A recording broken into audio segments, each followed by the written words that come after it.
নমস্কার বন্ধুরা, মল্লিকা কিচেনে আজকে এই যে গিমে শাক নিয়েছি। গিমে শাকের একটি রেসিপি করব। আপনারা কিন্তু শুরু থেকে শেষ পর্যন্ত আমার সঙ্গে থাকবেন। উনুনটা ধরিয়ে দিয়েছি, এবারে কড়াইটা বসিয়ে দিলাম।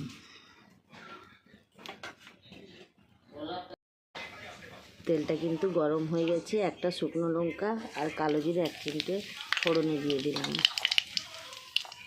এবারে পেঁয়াজ কুচিটাই দিয়ে দিলাম।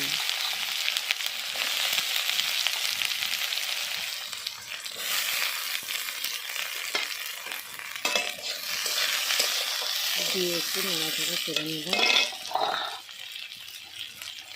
এবারে পেঁয়াজ কলিগুলো দিয়ে দিচ্ছি।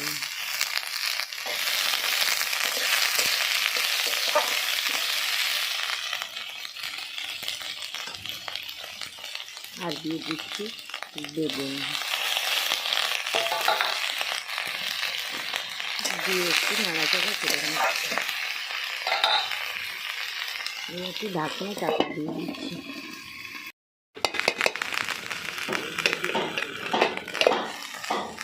ঢাকনাটা খুলে নিলাম। সবগুলো কিন্তু সেদ্ধ হয়ে আসছে। এবারে আন্দাজ মতো হলুদের গুঁড়ো দিয়ে দিলাম, আর দিয়ে দিলাম লবণ, দিয়ে আবার একটু নাড়াচাড়া করে নিচ্ছি।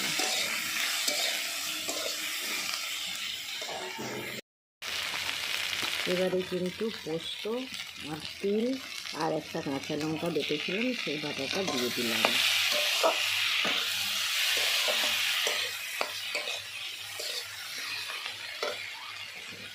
এবারে গিমে শাকগুলো দিয়ে দিচ্ছি।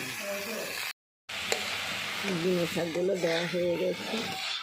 এবার সব সবজির সঙ্গে মিশিয়ে নিচ্ছি। আমি কিন্তু এখন একটুও জল দিচ্ছি না, দিয়ে এবার একটা ঢাকনা চাপা দিয়ে দিচ্ছি। শাক থেকেই কিন্তু জল বেরোবে। এইভাবে কিন্তু গিমে বেগুন আপনারা বাড়িতে একবার হলেও বানিয়ে খাবেন।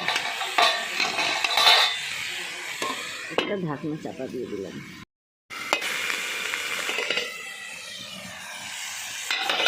ঢাকনাটা খুলে নিলাম।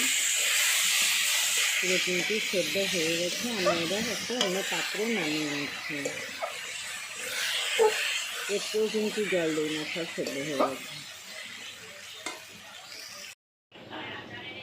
গিমে বেগুন পোস্তটা কিন্তু নামিয়ে নিয়েছি। এবার আমি পরিবেশন করব।